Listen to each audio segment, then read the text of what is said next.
This is going to be a quick video to show you how to change out a background.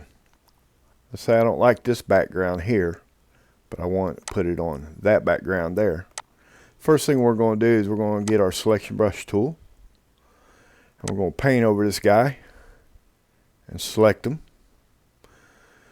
And we're going to go up here and remove some stuff.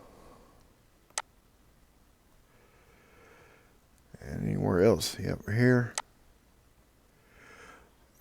And let me use my brackets to close this a little bit. Move them in there. And I'm going to go up here and I'm going to refine the edges a little bit to smooth it out some. And then I'm going to Control C, and it's going to copy my selection. And I'm going to paste it in here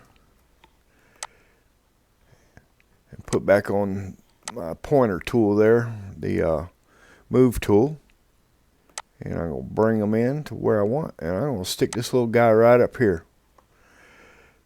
And there we go. That's the quickest, fastest, easiest way to change out a background that I know of in Affinity Photo.